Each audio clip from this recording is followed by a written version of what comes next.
4 people dead, 80 plus injured, thousands protesting.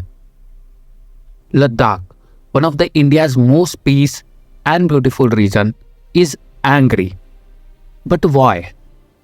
Why are people protesting against the government in a place known for peace? To understand this, we need to go deeper.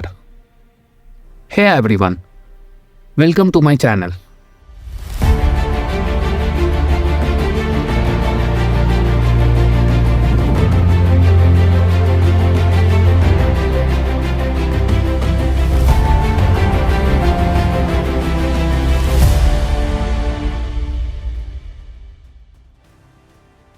In this video, we are going to break down the Ladakh crisis in full detail. From its roots in 2019 to what's happening right now in 2026. We will understand who is involved, what people want, what the government is doing, and why this situation is still unresolved. Everything starts in 2019. When Article 370 was removed.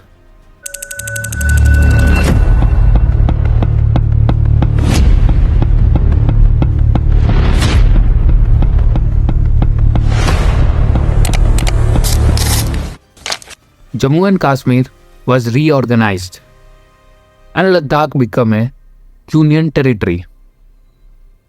Now at first glance, this looked like a major upgrade. Direct central funding, more focus, more development. But there was one major issue. Ladakh was given no legislative assembly. Compare this with Delhi or Puducherry. They are also union territories, but they have elected governments. But Ladakh, no elected government, no local lawmaking power. Which means decisions about land, jobs, developments are taken directly by Delhi. And that is where dissatisfaction started building. Let's understand Ladakh better through numbers. Its population around 3 lakh. Area one of the largest UTs in India. And border share boundaries with China and Pakistan. And here the most important part. Over 90% of Ladakh population is tribal. So, this is not just any region.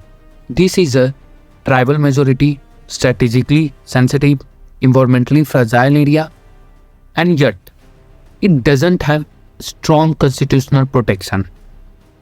The protests are being led by 2 major groups. Leh apex body, Kargil Democratic Alliance. Now this is where things get interesting. Leh is largely Buddhist and Kargil is largely Muslim. And historically, they have had different political views. But today, they are standing together. And that unity tells you one thing. This issue is bigger than religion or region.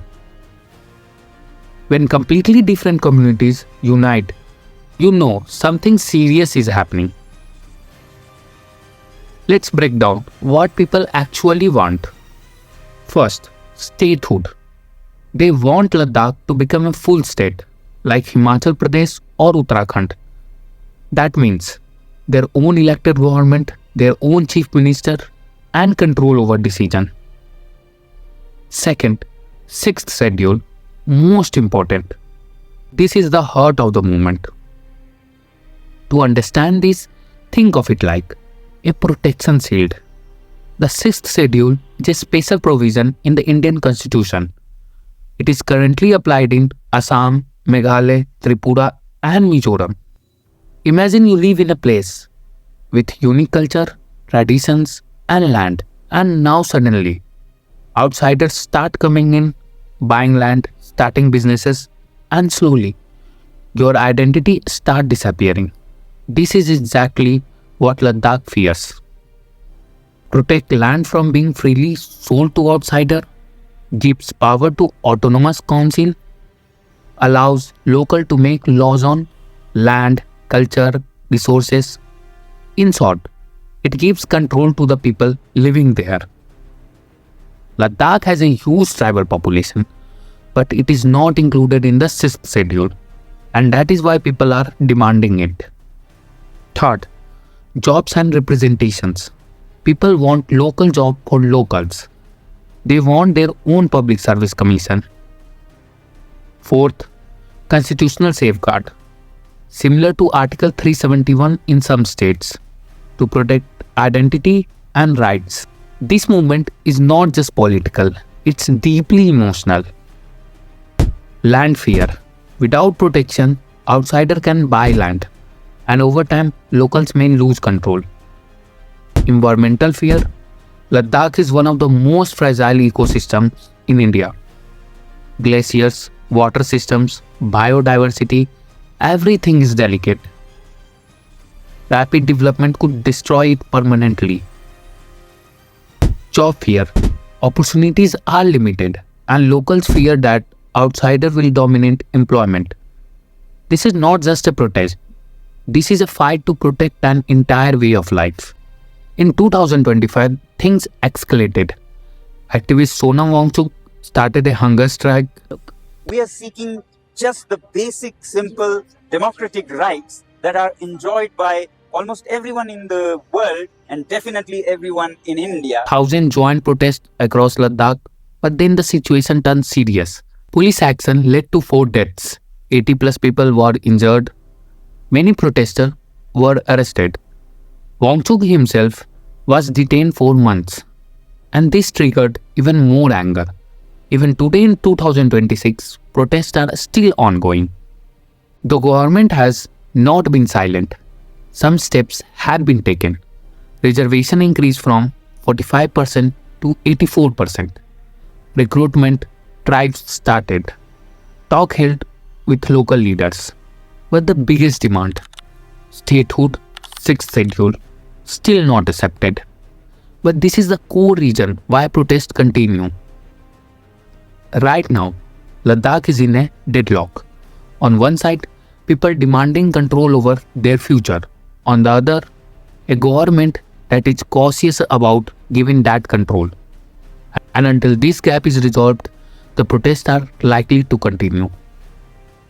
This is not just about Ladakh. This is about a larger question. How much control should people have over their land, identity, and future? And where should the balance lie between development and preservation? It is not just asking for development, it is asking for control. And the question is, will it get it or not? Thank you to giving your precious time, and I hope you understand the whole crisis of Ladakh.